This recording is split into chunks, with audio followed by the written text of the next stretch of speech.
Uh, Let me pull up the joiner slide. So please go to slido.com and input the code 1888151. Wait, let me put that in the box also for the latecomers. Slido.com.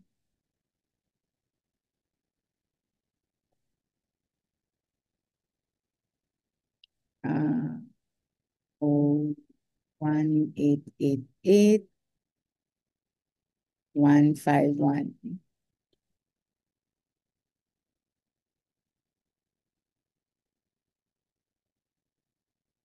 So please join, guys. I'll give you about a minute not to join.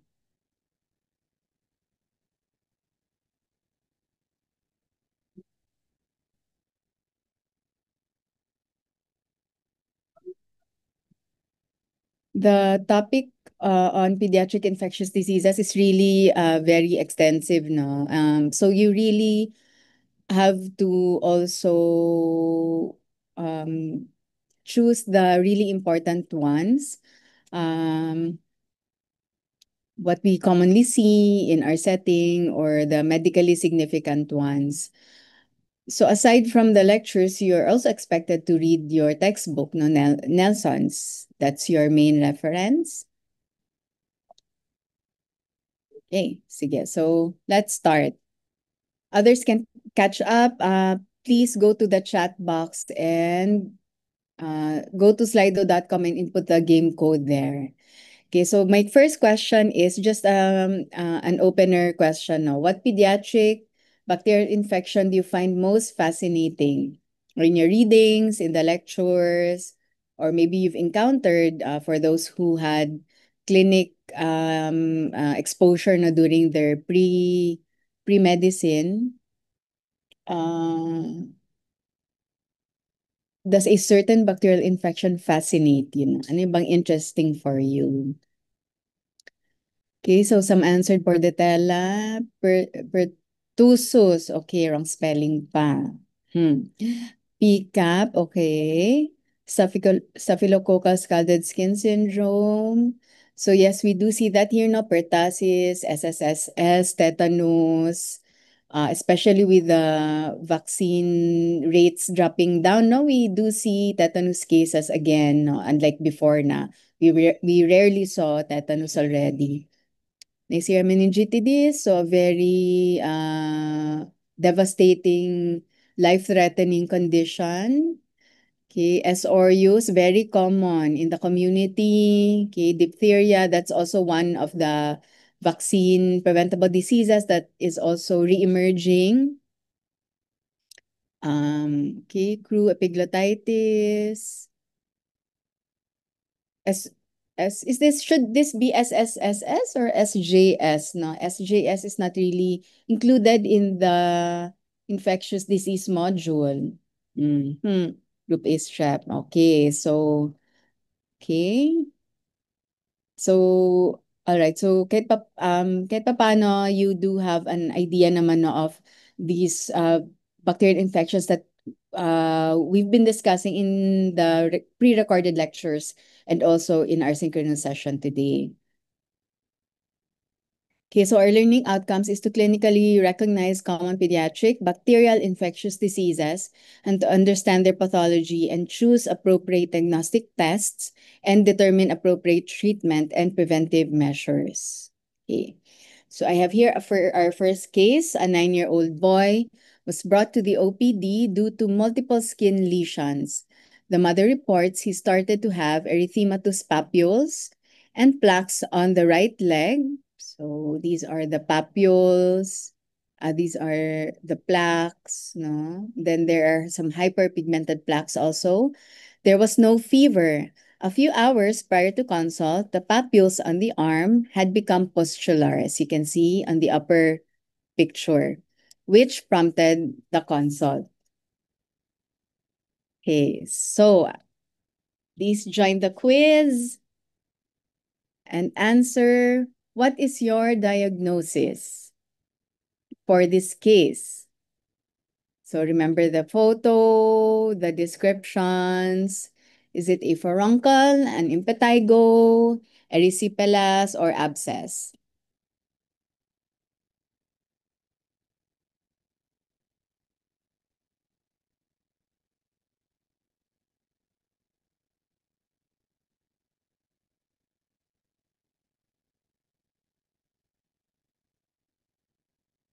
Okay, so most of you, I'm not sure, is this a multiple ano ba? I forgot, a multiple choice ano, Yes po, multiple Doc. answer. Okay, so you can have multiple answers. Okay. So, all right, most of you answered furuncle, followed by impetigo, and then may a few answered erysipelas and abscess. So the two correct choices there are actually furuncle and impetigo. So which one is which? Okay, wait, I'll show later on. So congratulations to M. Actually, siya lang nakasagot ng yung correct talaga, no? 1 out of 1. I guess the others are ano, they were quick kasi in answering. Okay. Okay, very good. Sino yan? Si Baby M ba yan? Joke. Okay. So, all right. First, before I give the discussion, what's the most likely cause? Is it Staph aureus, epidermidis, strep pyogenes, or strep pneumoniae?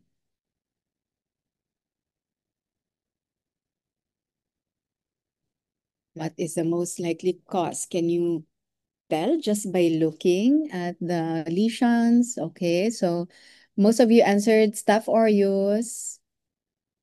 It's a good thing nobody answered strep pneumoniae. Okay. All right. So most of you got the answer correct. Okay.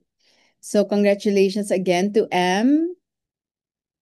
All right. So these are the different ano na, skin structure or soft tissue structure infections that we commonly see in the clinics.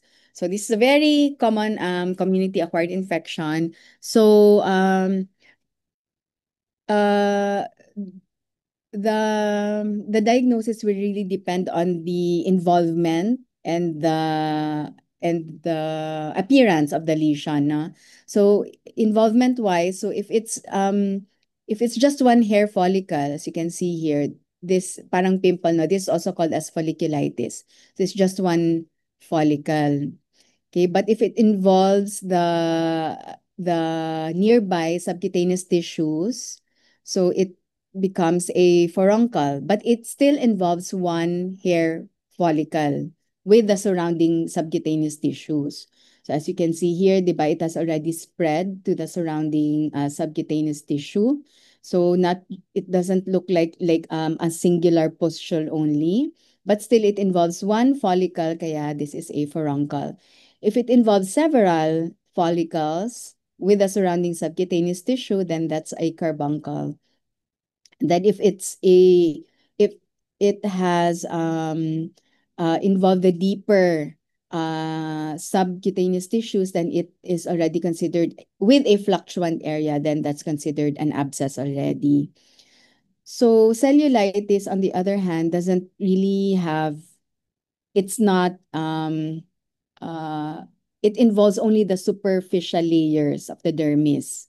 Okay, that's why it's more of widespread erythema, but it has no fluctuant area or pus formation. No? So as you can see here, this is cellulitis. So, and then erysipelas is the typical, because of the subcutaneous involvement, it has a distinct border. So, erysipelas naman to. Okay, so so if you see a skin or a soft tissue infection with abscess formation, then more or less you can really say that it's Staph aureus. And that's because of the different uh, virulence factors, no, very particular to staff. Okay?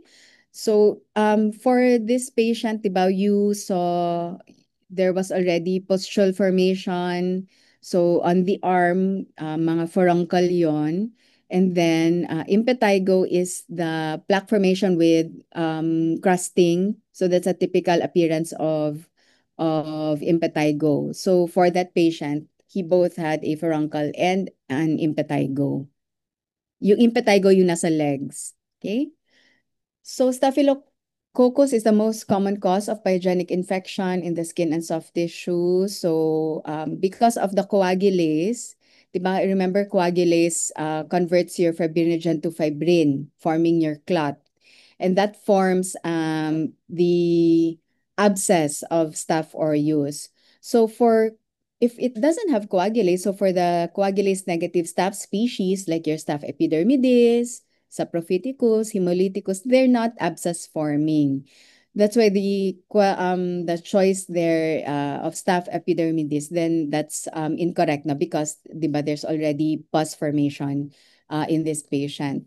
So these are the different toxins that I was telling you about. So because of coagulase, this is the most important virulence factor no, for abscess formation in staph.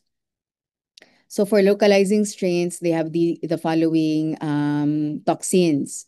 And then for our virulence factor, sorry.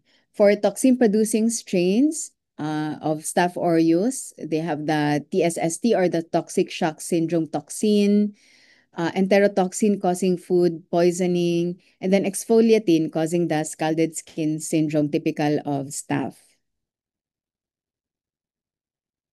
Okay. So diagnosis of staph infections, usually, especially if there's pus formation or if there's abscess, then the ideal specimen would really be from the abscess site. You get a specimen for culture or even for PCR, no? These days we already have molecular testing or PCR. You can you can actually diagnose staphylococcal sepsis through a PCR test. Okay. So ito yung and for the treatment, there are so if it's a loculated or if it's just an abscess, if it's an abscess formation, then the best choice or the really your treatment of choice would be incision and drainage. You really have to drain the abscess because remember it forms a capsule, so the antibiotics will not really be able to penetrate it, no, even if you give systemic antibiotics. So you really have to drain, you have to penetrate the capsule. For foreign bodies, they should be removed. So this is especially true for coagulase negative staph infection. So that's when, remember, coagulase negative staph species are part of the normal skin flora. So they don't normally cause disease, but they do become problematic if you have a foreign body, like you have a CSF shunt, if you have implants, if you have dialysis catheter, no, anything that has a break in the skin. So the coagulase negative staph then become problematic because of their ability to form biofilms. Okay, so for foreign bodies, they should be removed. So for shunt infections, you have to exteriorize or remove the shunt in order to clear the infection. Okay. So for the if you do need, so for local abscesses, you actually do not need to give systemic antibiotics. You just drain the abscess. But if the patient already presents with systemic signs and symptoms like fever or the infection is very severe, then you can opt to give oral or systemic antibiotics already. Okay, so MSSA. What is MSSA? Can you type in the chat box? What does MS stand for?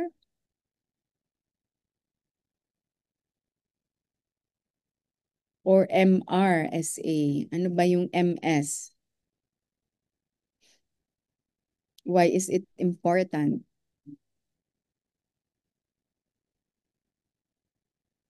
Okay, methicillin susceptible staph aureus. Okay, very good.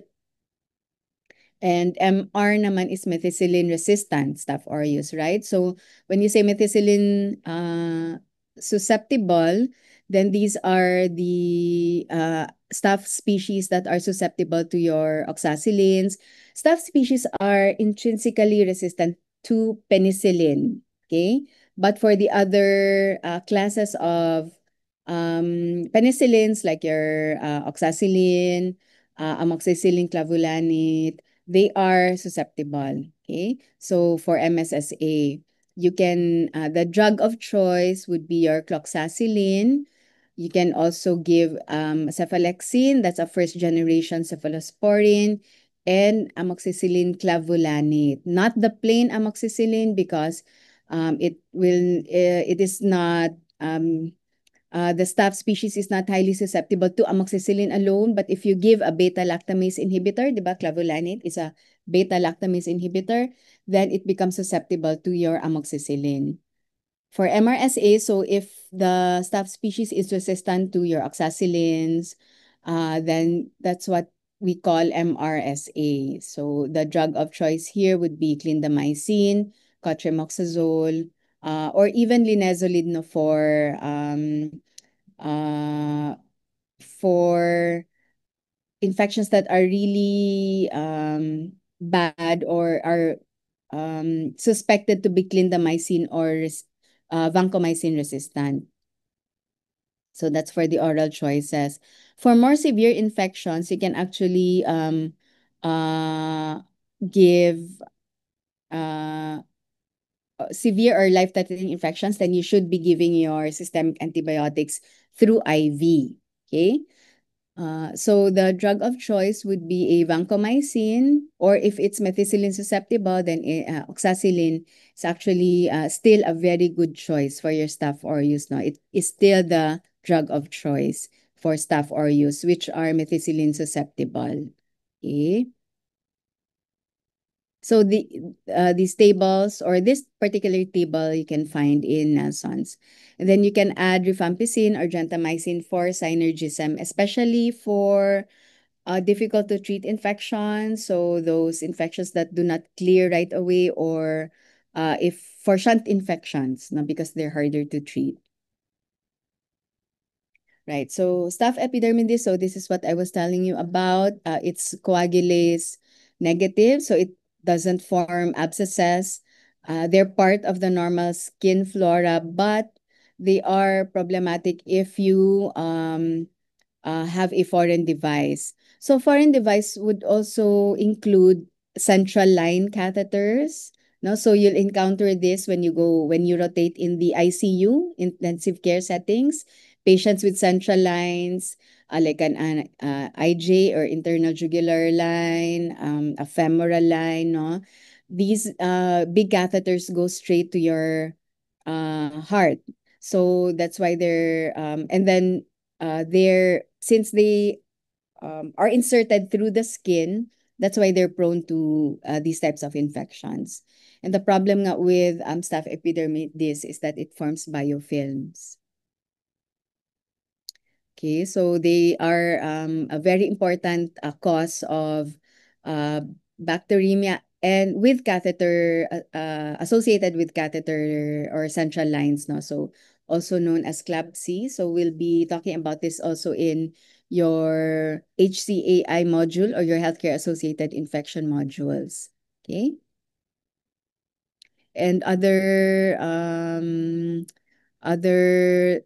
infections that they can cause also are neonatal sepsis, necrotizing enterocolitis, endocarditis, especially if there's a prosthetic valve, CSF shunt, no, as I mentioned earlier, peritonitis associated with a peritoneal dialysis catheter, and UTI. This is true for staph saprophyticus because is especially common for young adult females post sexual contact, no, because it is again it is part of the normal skin flora. Okay. Okay, so treatment for staph epidermidis. So again, as I mentioned earlier, it's intrinsically resistant to your penicillins. Staph epidermidis also is resistant usually to methicillin. So the empiric therapy for these catheter associated staph epidermidis infections are vancomycin, and other options would be daptomycin and linezolid. Okay. So another important gram-positive bacteria that commonly causes skin and soft tissue infections is your Streptococcus pyogenes or your group A strep. Okay, so here it commonly causes erysipelas. No? So usually if you see a patient with erysipelas, uh, then you think of strep pyogenes. But similar to Staph aureus, it can also cause impetigo. So this is your typical impetigo, right? As you saw in the patient earlier, crusting with it may or may not have the typical honey-colored crust. No, sometimes it's just a hyperpigmented or dark-colored crust. May not always be honey-colored. It can also be a bullous type of impetigo. No, here you can see multiple bullae. So yeah, that's also a type of impetigo or superficial skin structure infection. Okay. So we go now to our second case. A 10-year-old, previously healthy boy was brought to the clinic due to a 1-week cough and 1-day difficulty of breathing. On physical exam, you note crackles on both lung fields and tachypnea on PE. Okay, so this is a 1 year, 1-year-old boy nga, with crackles, tachypnea, or fast breathing. What is the most likely diagnosis?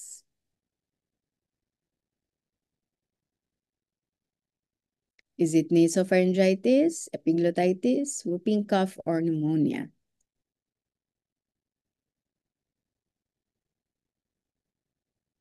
Okay, so most of you answered pneumonia. A few, very few answered whooping cough. Bakit kaya whooping cough? Okay, so most of you got it right. So congratulations again to M. Okay, very good. And what is the most likely cause? So if it's a pneumonia, what's the most likely cause? Is it Staph aureus, Haemophilus influenzae, Bordetella pertussis, or Streptococcus pneumoniae?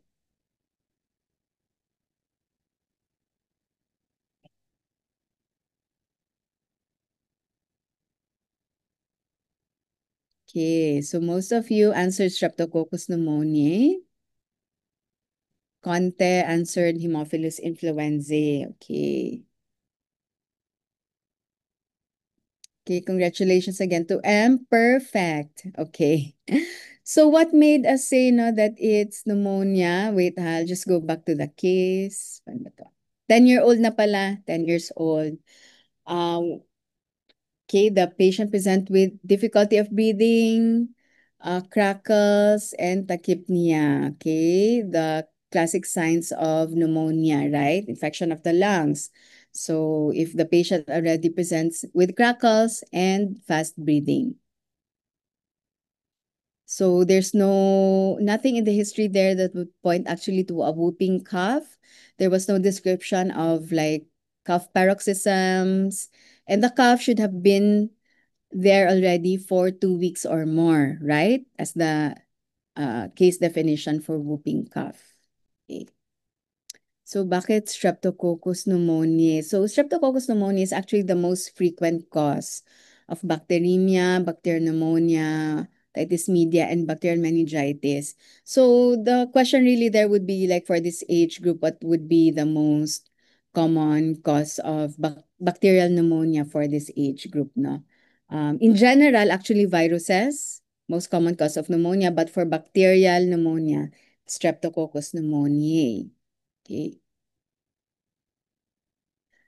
So it is a most common cause of otitis media or infection of the middle ear, pneumonia, especially important for those with as a secondary bacterial cause of pneumonia in patients with influenza, occult bacteremia, and meningitis. No? So this is really a very commonly encountered organism.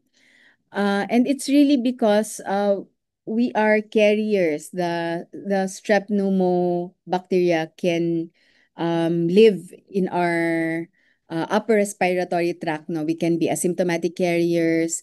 So that's why this is a very common cause of community-acquired infection also. So aside from those mentioned in the previous slide, it can also cause sinusitis, osteomyelitis, or infection of the bones, septic arthritis, or the infection of the joint, endocarditis, and brain abscess. No, but although not as common uh, compared to the other infections like your pneumonia, otitis media, and meningitis.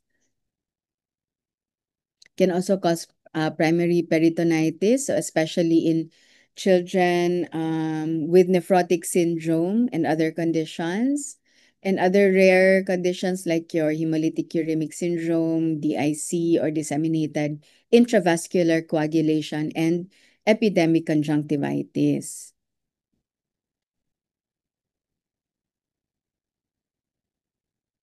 So next question, what laboratory test will help confirm your diagnosis? So is it a blood culture, a gram stain, a PCR, a sputum culture, or all of the above? I sorry.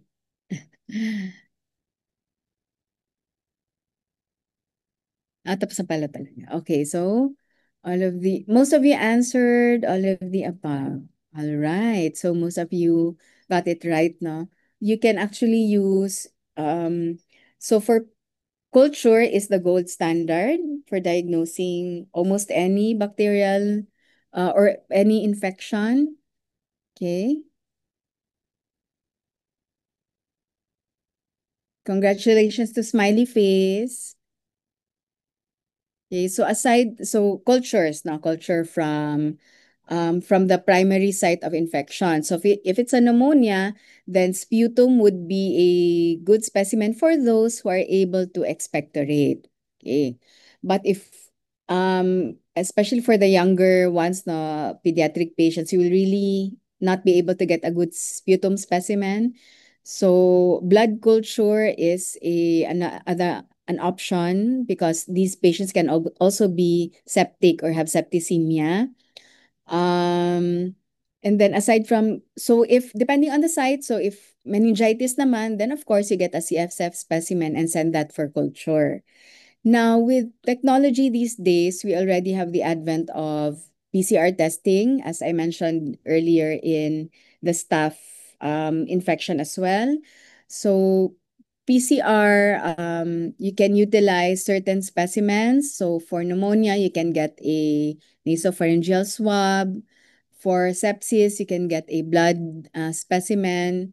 And then, so PCR testing tests for the genetic material, now the DNA of that certain virus or bacteria. So it's a molecular test. And the advantage of this would be it has a very um,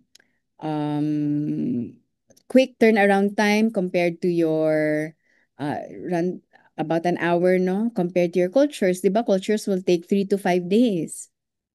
So very long. And then it is not really less operator dependent. Of course, the operator has to be familiar with how to input these specimens and then the operation of the machine. But in terms of, plating them, inoculating them, ganon, then that removes already the operator or the medtech dependence on those issues. So this is really becoming a more widely used technology these days, no diagnostic test. However, the downside really to this would be the cost. So it's really more costly than your cultures. But the yield is really uh, much, much better, no, than your culture. Okay. So that's your PCR test. I think we also discussed that in micro, right, last year. So treatment, you should also be familiar with the concept now of your minimum inhibitory concentrations. So aside from testing uh, the specimen for the specific organism, So after you've identified it, then you proceed with your antibiotic sensitivity testing, right? So before, it also used to be like this, no, na medyo manual siya, di ba? You did that in your micro lab, inoculating them in your Kirby Bauer plates, and then testing them. But right now, automated na rin siya, no? Together with your uh, identification of the bacteria, the Vitec machine. So it also detects the MIC already. So that's the minimum inhibitory concentration test. So the minimum inhibitory concentration is the minimum concentration of the antibiotic that will give 50%, that will kill 50% of your bacteria. Okay, so for, ito lang yung parang graphical representation niya, no? So here you would have an MIC of 4, right? But if the bacteria is resistant, then all the wells will not give you killed bacteria, but the bacteria there will persist. Okay? So, the MIC will dictate kasi the sensitivity or the resistance of your bacteria to these certain antibiotics, no? So, um, uh, and then so different antibiotics would have different MICs, no, depending on their potency. And then different site infections also would have different MICs, specifically for Streptococcus pneumoniae, and specifically if it's a meningitis form of infection or non-meningitis, like for your sepsis, otitis media, and the rest, pneumonia, ganon. For meningitis, you need to use a lower MIC to make it to say that it is susceptible. The bacteria is susceptible to the antibiotic. Okay, so you use an MIC of 0.06, but for non-meningitis, you use an MIC of 2. So same with ceftriaxone and cefotaxime. Ito kasi penicillin. Okay. So use a lower MIC for meningitis. Okay. So one good thing about strep pneumo is that they're vaccine preventable. So this is in Nelson's kasi, so that's why it was included also in this lecture, no? The different types of pneumococcal vaccines that have been developed. But these days, they're already, kasi ito sa Nelson's up to PCV13 only, but now there's already PCV20, PCV21 even, no? So, but just to show you, these are the older pneumococcal vaccines, and that there are different types of pneumococcal vaccines. Um, the pneumococcal plain polysaccharide, or the PPSV, and then the PCV, or the pneumococcal conjugate polysaccharide vaccine. So that's your PCV. So ito yung mga PCV, the initial or the original PCVs that were developed na, si PCV10 and PCV13, and then the PPSV, or the plain polysaccharide, by Pneumovax, or PPSV23. So what's the difference between the two?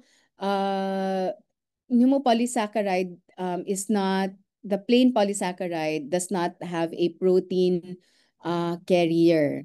So that's why they're called conjugate vaccines, because the antigen has been conjugated to a protein carrier, such as your tetanus toxoid or your diphtheria toxoid. Yun yung mga different protein carriers. And then these protein carriers make them more immunogenic to the younger age group, or to the younger population, less than 2 years of age. So it stimulates a T cell response, thereby making it a more robust memory B cell once they get infected with the wild type, or with the Streptococcus pneumoniae. So if you use the plain polysaccharide without the conjugate, then it does not stimulate the T cell immune response in the less than 2 year age group, thereby not making it immunogenic.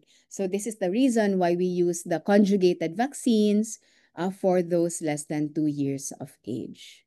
Okay? So I hope that's clear. Please, you can raise your hand or type in the chat box if you want to ask a question or if something is not clear to you. Okay? So Haemophilus influenzae. So, di ba there is also a common cause of pneumonia, no? But why is it not the correct answer in our case? Actually, it's more common in less than 5 kasi. Okay? That's why the booster doses for Haemophilus influenzae is only up to around 4 to 6 years old. That's when you give your last booster. But for the older age group, then more or less they're already immune to this, so they're not as susceptible already.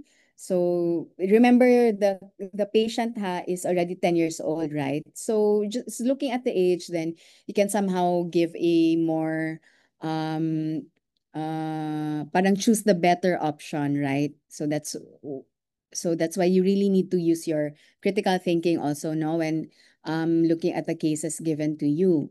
Okay? So same with strep pneumo, it may also be part of the normal flora of we can also be carriers for Haemophilus influenzae. That's why it's also a common cause of infection in the younger age group. Treatment. So it can also cause pneumonia, otitis media.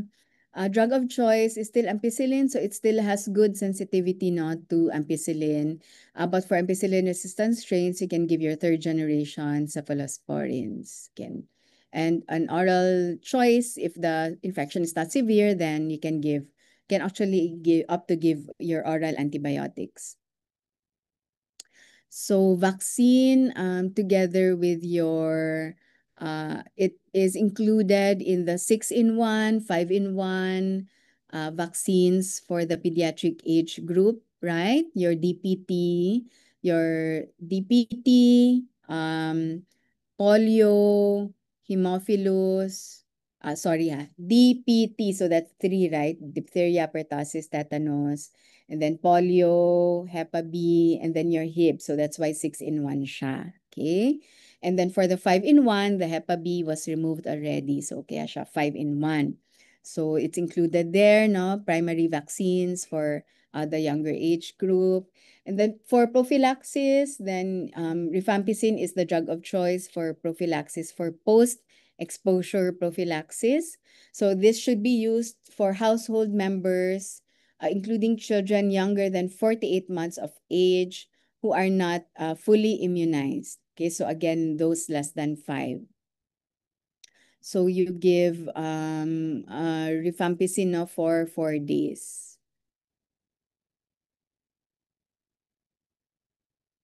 Okay, pertussis, also one of the vaccine preventable diseases. Pertussis kasi really has a very typical cough. So it is, although initially you may not, it really presents like a flu-like illness also, no? But then the persistence of the cough and then the appearance of the typical cough, paroxysmal cough, then that will somehow give you a high index of suspicion already that you're dealing with pertussis. So here you have 3 stages, right? The catarrhal stage. So this is what I was saying, na parang flu-like lang siya. You have runny nose, little cough, and then proceeding to your paroxysmal stage, which can last for several weeks or even months, and then convalescent stage. So this is the recovery phase.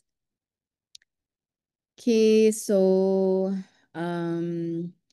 you have the transmission is primarily through contact with respiratory droplets, so direct contact or inhalation of these respiratory droplets. And it does not provide complete or lifelong immunity. So once you if you've had pertussis, you should still get the vaccine, no? Even if a patient has had pertussis already.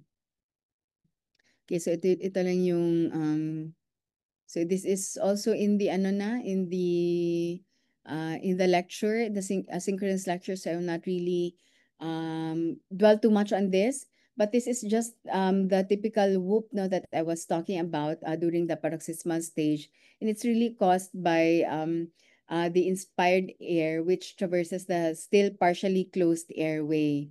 However, for you should take note that in infants younger than 3 months or even a little bit older than that, but they're still infants, you can they're not really able to give out that typical whooping sound because of their abdominal muscles are not yet strong enough, so they present more commonly with apnea or cyanosis, no, makikita nyo ubo, cough, and then they'll have cyanosis.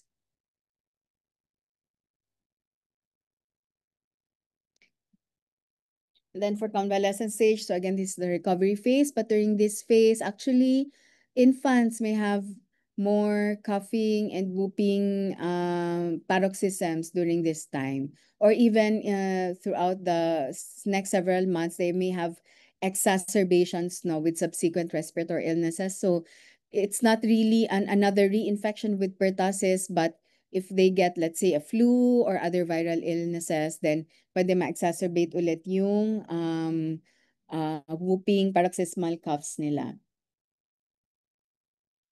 Okay, so the clinical case definition is a 14-day cough or longer, at least 14 days, with at least one associated symptoms. Okay, paroxysms, whoop, or post-tussive vomiting. Okay, so in our case, 1 week pa lang siya, right? So hindi rin siya pasok dun sa case definition. Okay. So during the catarrhal stage, that's when you'll see your leukocytosis with lymphocytosis, and primarily due to the pertussis toxin. And then patients may have a secondary bacterial pneumonia, no? So you can confirm this diagnosis through a culture or PCR or serologic testing through a blood test. You can check IgG to the pertussis toxin. So this is available in our DOH, RITM lab, reference lab. We can actually send specimens there now for those who are pertussis suspects, but these are not widely available actually in routine hospitals. So usually parang hanggang clinical diagnosis ka lang and then the CBC picture. Then these are the recommended treatment. So treatment is also the same as your post-exposure prophylaxis now for pertussis. So for less than 1 month of age, azithromycin is the recommended choice because erythromycin might be associated with infantile hypertrophic pyloric stenosis. Okay. And then, so here, macrolides is really the drug of choice for pertussis. Okay, so that's for the respiratory tract infections.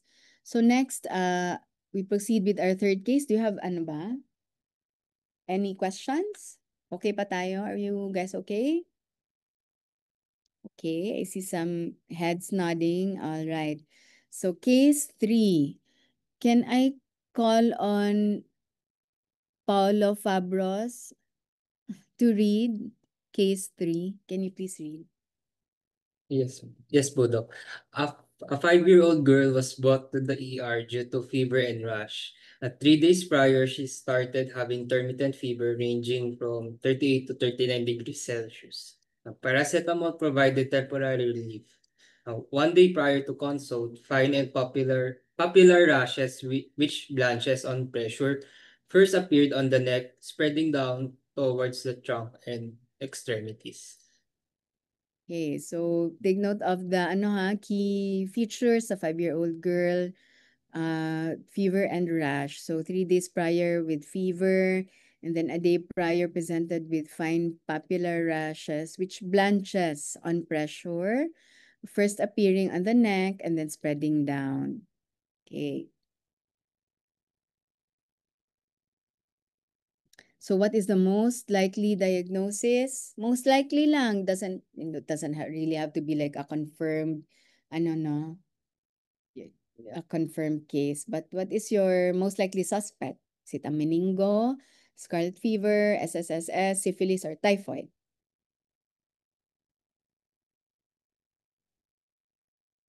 Of course, syempre, puro bacterial infection sila kasi bacterial module tayo. Okay, so most of you answered scarlet fever. Okay. And that is the correct answer. So around mga half. Okay. So madaming SSS and typhoid. Okay. Let's see. So congratulations to Meow. Nawala na si M. Where are you, M? Okay. Okay, scarlet fever. Uh, scarlet fever, parang uh, during med school residency, we were taught that scarlet fever was already parang a thing of the past. It's no longer seen. But actually, recently, I mean, the past few years, I've been getting talagang scarlet fever with confirmed Streptococcus pyogenes na throat culture. So, it is really still ano um very much alive and still very present actually, ha? Okay, so bakit scarlet fever yung case? So remember, so with fever and rash, it's always very important to look at the temporal appearance, no, or, of the rash with regards to the fever. So you'll learn that later on in your viral module. I won't dwell too much on the the differentials talaga. But just to show you the importance of the timelines, no, the temporal appearance of the rash with regards to fever. So for scarlet, the patient would initially have high grade fever, and then the rash would appear within 24 to 48 hours, a day or two after the onset of the patient's symptoms or a fever. So it typically begins in the neck and then spreads over the trunk and extremities. And what's really unique or characteristic of the scarlet fever rash is that they're rough. No, parang ano ba mga description, 'di ba? Sandpaper-like, goose-like appearance, goose pimple-like, mga ganon. So it's really very rough. You need to touch it, you need to palpate. And then they can be also exacerbated or modified or ano ba, very um distinct in the flexural area. So these are called your Pastias lines, no? In the inguinal folds, in the axillary folds. So, yun yung Pastias lines. So the rash appears, still the patient still highly febrile, and then the disappearance of the fever. So fever lasts around 4 to 5 days, and then the rash also follows later on. And then the disappearance of the rash in about a week, in 6 to 9 days, no, is followed after several days by desquamation of the palms and soles. So that's also one thing that you can also look for. No, they have desquamation in their extremities because of the inflammation also in the dermis. Okay. So uh so one thing that you also have to look at if you're suspecting kasi scarlet fever is you have to look at the throat. So these patients would also present with a sore throat, no, and their throat typically looks like gas pharyngitis or group A strep pharyngitis, or simply known as strep pharyngitis. So it's usually very red, may or may not have exudates, and then the tongue is coated and the papillae are swollen. That's why it's called the strawberry tongue. Okay, and they may also have some petechiae there, and they typically do not have a cough. Wala silang mga urti symptoms. No, it's really just fever, sore throat, and then the rash. So isang clue yan. Usually if there's cough or colds, if there's sore eyes, if there's some GI symptoms, then more baka you might be dealing with a virus kasi it's really more of systemic, no? And then the diagnosis is, of course, for confirmatory throat swab culture, you really have to, that's really the confirmatory test. Okay, but sometimes you may not be able to, actually, most of the time, you may not be able to isolate it in the throat swab. So it can really just be a clinical diagnosis, no? If you see the typical rash, the typical course, and um, then you can actually also clinically diagnose it. You can also do serologic testing, like your ASO, but you have to do paired sera, meaning you get the first sera or serologic test during the acute phase, and then you get the second specimen during the convalescent phase around after maybe 10 to 14 days. And then and then you check if there's an increase in titers already. Because remember, if when you say titers, right, these are antibodies. So your ASO, your anti-DNAs, these are actually antibodies. So they don't elevate or increase during the acute phase, right? So that's why you have to get two paired sera. Okay? So a negative ASO, and this is one of the more common misconceptions, or maybe I don't know if we call it a mistake, that patients who get suspected with scarlet fever, they get an ASO right away, which is actually not really helpful because, like I said, it's an antibody test, so it is not expected to be elevated during the acute phase. Okay. So the treatment of choice, actually, good for strep, no? They're still very sensitive to penicillin, to our penicillins, our good old penicillins, or amoxicillin if you just want to treat as outpatient or orally. The problem kasi with the oral penicillin is it is less stable than the IV form, and it is not widely available already. So we most often use amoxicillin if we treat outpatient. Okay. So why is the case not a staphylococcal scalded skin syndrome? So the typical appearance of your SSSS, di ba, would be a highly febrile patient, initially with a generalized erythema, and then later on would have peeling of the skin. So if you apply a just a light lateral pressure, no, on their skin, then there's a separation of the dermis, the superficial layer. So, and that's called your Nikolsky sign. So that's typical of your SSSS. So which is not present in the patient, right? Meningococcemia. Why is it not meningococcemia? The typical meningococcemia patient is a very toxic looking patient. Initially may have, so meningococcemia patients initially would present with ORT symptoms. So remember, ang ORT, viral lang yan. But then you can be a carrier kasi of the Neisseria meningitidis in your upper respiratory tract. So once the viral infection erodes your physical barrier, then the bacterial, the Neisseria meningitidis can invade your bloodstream and then proceed to go to your uh, uh, through the capillaries, right? And then go to your bloodstream, causing meningococcemia. So after the ORT symptoms, that's when they develop fever and then start to deteriorate, and then the rash, and then with very fast deterioration. No? And the typical appearance of the rash is purpuric, to mga purpura, with and non-blanching. So remember the case, blanching siya, right?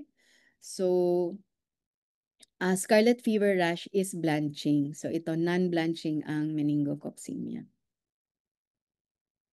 Right. So diagnosis is also through a culture, a blood culture, or through PCR testing also. So either you get from the blood, or if the patient presents with meningitis, you get from the CSF, or even through the purpura, no, the purpuric lesions. You can scrape that and then send it for gram stain or culture. Okay. Why is it not typhoid fever? Typhoid fever presents with, although it can also present with a prolonged high-grade fever, commonly presents with accompanied by GI symptoms, either abdominal pain or diarrhea or even constipation initially. And then it would have rose spots, no, your salmon colored macules or papules in the trunk, very transient, very mild rash, so most often missed. So hindi rin siya yung typical, and it's just in the trunk, no? So hindi rin siya typical, not a typical description in the case, right? So most likely it's not the rose spots of typhoid. And of course, typhoid can also be, again, same with any other infection, culture from the blood. So early in the course, bacteremic pa kasing patient, so you get the ideal specimen would be the blood. And after the first week, then that's when the bacteria will reside in the GI tract, or can be isolated from the kidney. So you get a stool or urine culture from after the first week already of illness. Okay. So other tests, the CBC can also show leukopenia or even leukocytosis, and can also even show thrombocytopenia. So it looks like a viral infection, no, with a low WBC count and a low platelet count. Okay. The Vidal test, if you're familiar with this, or is anybody familiar with the Vidal test? So it's really no longer being used because of the very low sensitivity and specificity, lot of false positivity with yung mga rickettsial diseases kasi. So it's not uh, being used already. So treatment, this is also in essence, so you can just go over this, but just to show you that there's um, you can opt to give different treatment choices, antibiotic choices for uncomplicated type and the severe and for severe typhoid. Okay. Okay, syphilis. So there was also a choice there. So this can also present with a fever and a rash. So, but the typical rash of syphilis involves palms and soles. So if there's a description there, of rashes involving the palms and soles, then you have to think of syphilis unless ruled out. Okay, until you can rule it out. So this has to be one of the, so this is secondary or latent syphilis.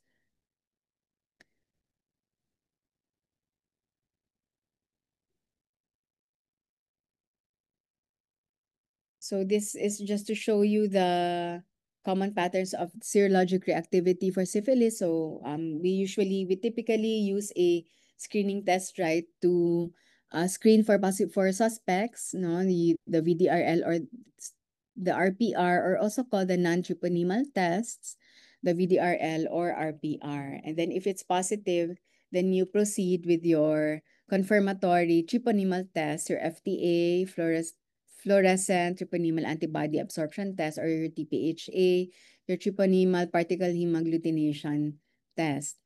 So, so as you can see here, the treponemal test will be forever positive. Okay, so or will be forever high. So you don't really use this for treatment monitoring, but the VDRL, the non-treponemal test, will go down after adequate treatment or after several years after the infection. So you can use this as a marker for your treatment after treatment. And then these are just the treatment choices depending on the type of syphilis that your patient might have. So if it's a congenital type, no, if it's a primary, secondary, or early latent, if it's a late latent, if it's or if it's neurosyphilis. So really the most severe here would be your neurosyphilis, and then congenital, that's what you treat for 10 to 14 days. And then for congenital syphilis kasi, of course it's a newborn, no? So you really have to be more aggressive. So even if you can't really confirm if the patient has a neurosyphilis, but for these babies, you treat them as such, no? You give antibiotics for 10 days already. Pero yung mga latent, mga ano, you can actually just give your benzathine, penicillin, ito yung IM form for as a single dose. Okay. Okay, now we go to our next case, the one with the um, cough and sore throat. Okay. So here, sige, can I ask Angelo Castillo to read? Sorry ha, ito lang kasi nakikita ko sa aking window. Ano? Angelo, can you read? Okay po. For case 4, a 7-year-old girl was brought to the ER due to high-grade fever, cough, and throat pain. Upon physical examination, you note a bull neck appearance and a grayish membrane on the tonsillar area. Okay, so remember the case, 7-year-old, high-grade fever, cough, and throat pain. What is your diagnosis? Is it diphtheria, infectious mononucleosis, strep throat, or pharyngeal abscess?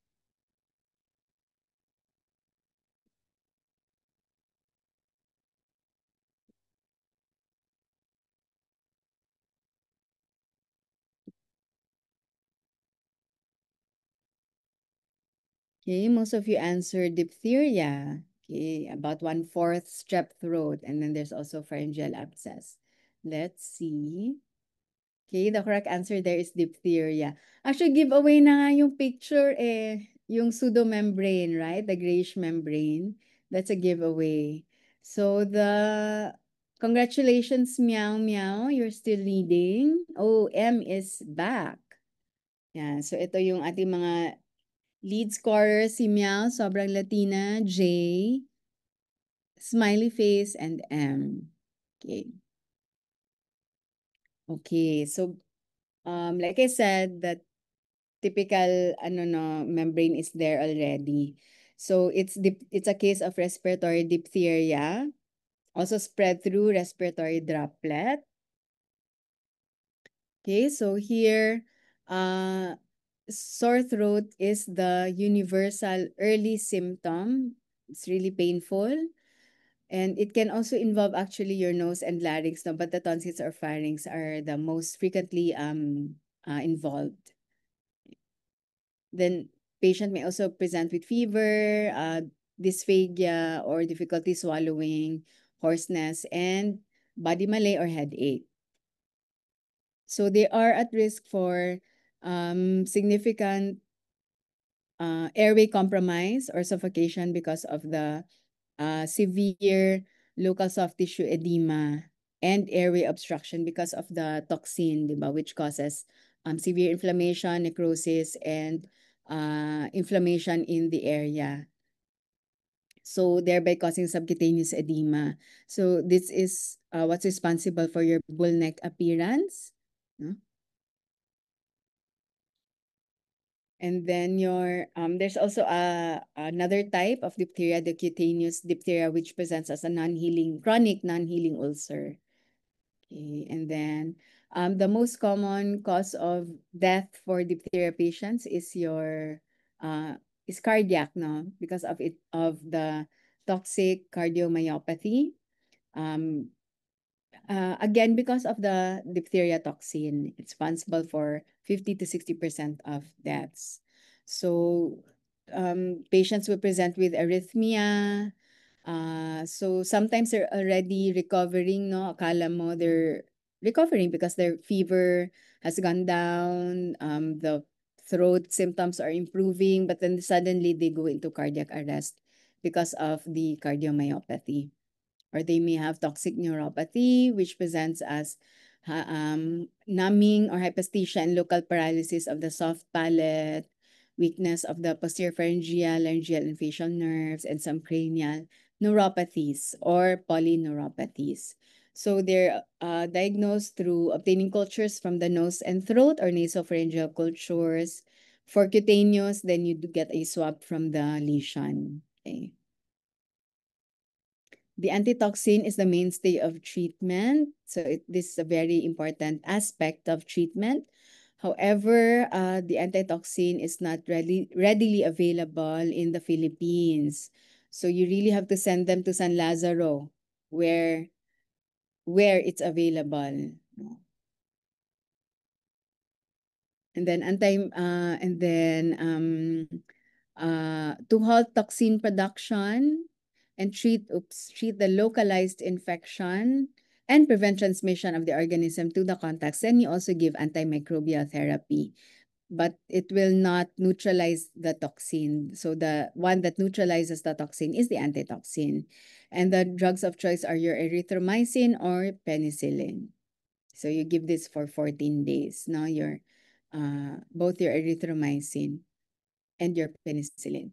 And you should document the result of your treatment with 2 successive negative cultures obtained 24 hours apart, because this is a very life-threatening, no, and highly contagious disease. So that's why you really have to document that the patient is already culture negative, because sometimes they can still be harboring the live bacteria in the nasopharyngeal area.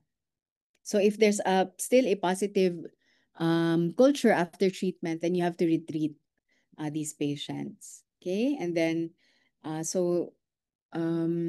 the vaccine is also available, right, in your 5-in-1, 6-in-1 combinations I mentioned earlier. And then other aspects of prevention, no, are you have to observe standard precautions or droplet and contact precautions for these patients.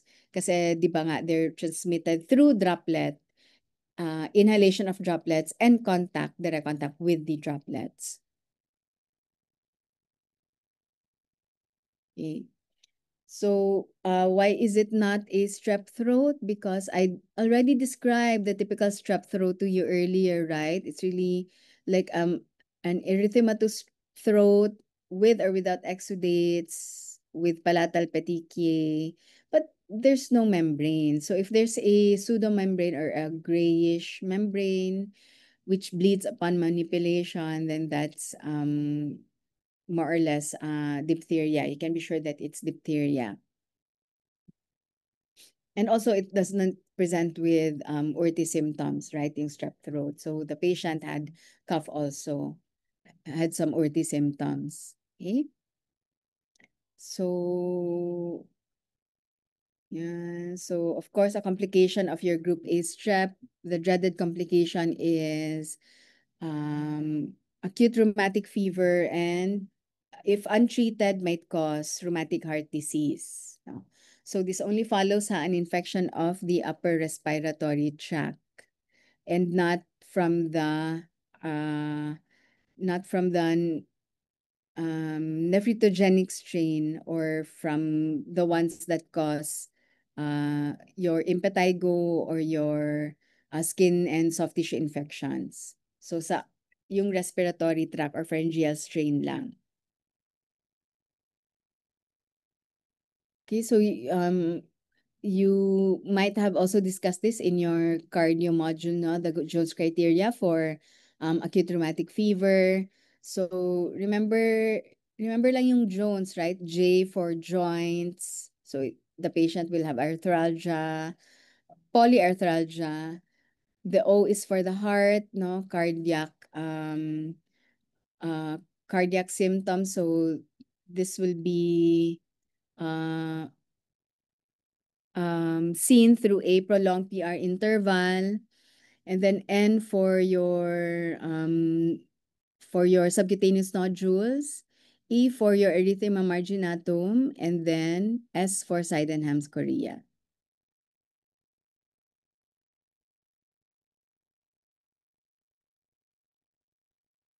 So just to show you the picture of the erythema marginatum, so it's a serpiginous, no, macular lesion with a pale center. So I think I also discussed this. Subcutaneous nodules, the Sydenham's chorea, no, in your video lecture. Other complications aside from acute rheumatic fever are your post-streptococcal glomerulonephritis. Also, this may follow infection from either the upper respiratory tract or the pharyngeal strain or the skin strain or nephrogenic strain. Can also cause post-streptococcal reactive arthritis, your PANDAS or your pediatric autoimmune or psychiatric disorders associated with strep pyogenes, which can be OCD, tic, or Tourette. Okay. Yan. So, but that's very rare. Very, very rare. Okay. So, I think, sige. Are there questions?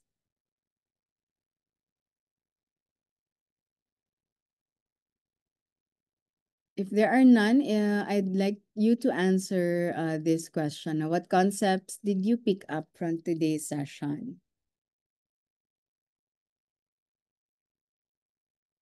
I think this is a free text, so you can just type in your answers.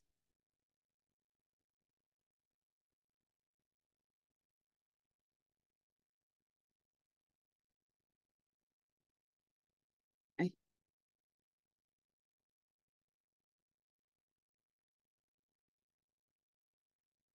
sorry, nawala ba?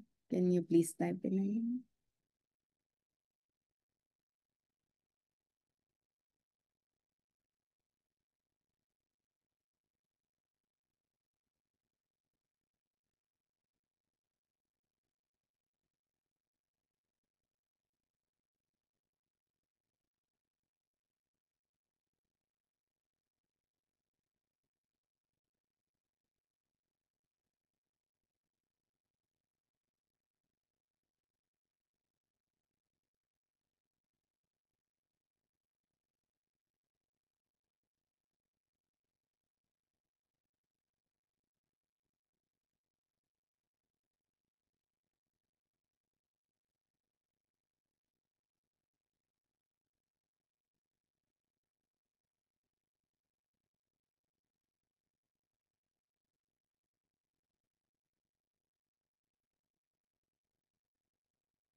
Okay, so I'll just read off some of them.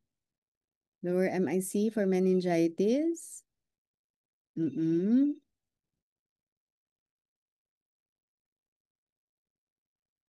Yeah, and it's really because you want to use a lower MIC, no, because you want to make sure kasi that the bacteria is able to cross the blood-brain bacteria. The antibiotic you're using is really susceptible to cross and will be able to cross the blood-brain barrier. So that's why you want to use a lower MIC. How to differentiate bacterial skin lesions and the relevance of knowing the bacterial toxins, okay? Yeah, so actually yung mga skin soft tissue infections are really one of the common ano reasons for consult in the clinic. Common manifestations of each infection and its management. Blanching versus non-blanching, okay? O basta meningohan non-blanching. Sobrang Latina si Jones criteria. Si G, ang hiling niya mag one letter names. The importance of mastering microbiology to better understand infectious diseases. Yeah, so actually that's why your knowledge no during your second year is really will be helpful for you during this third year. Although mas mahirap na talaga siya, guys, I know. Diphtheria versus strep, panda sa complications of infection, management. Sa dulo ka lang ata nakinig, no? Yung last slide. Okay. Management of different bacterial diseases and their usual presentation. Viral pharyngitis with URTI, strep throat, no URTI. Yeah, so usually if the patient presents with URTI symptoms or even not just URTI, yung uh, uh, systemic or multi-organ, that's what I want to say pala, multi-organ. It's really usually viral pag mayroon ding diarrhea, may cough colds, diba? Usually when you get the flu or other viruses, no, you usually have those symptoms. Pseudomembrane diphtheria, yeah, distinguishing bacterial infections clinically. And so, ito pala yung newer ones. Vaccine preventable diseases reemerged after COVID-19. Yeah, and this is because the vaccine coverage went down during the pandemic. Vaccination really went down. And then we haven't even fully recovered from the Dengvaxia scare, right? The Vaxia scandal. So, and then the COVID happened. Cons, biofilm medical devices. Okay, yeah. So that's also an important concept. Some clinical signs that we have to look out for, such as the texture of the lesion, sa sandpaper like rash or color, grayish membrane. Okay. Yeah, so these associated symptoms would have typical description also, especially with the rashes. Di ba kung chickenpox, ano ba yung, but that's for, or I think you've already had your Viro lecture now, pediatric virology. Treponema versus non-treponema test. Okay, so do you have any questions for me? Kasi this is my last slide. My last question for you for today. You have question, you can send me a message through email siguro.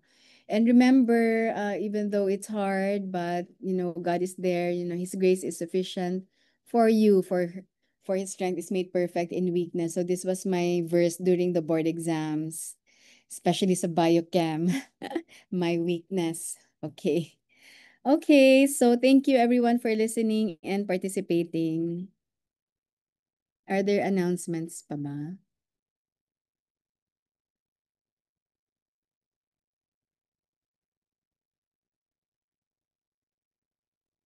I think if none, you can go and just make sure to log in your attendance and then answer the evaluation. Bye, guys. Thank you, Doc. Okay. Thank you, Doc. Thank you, Thank you, Doc. Dami. Thank you po, Doc.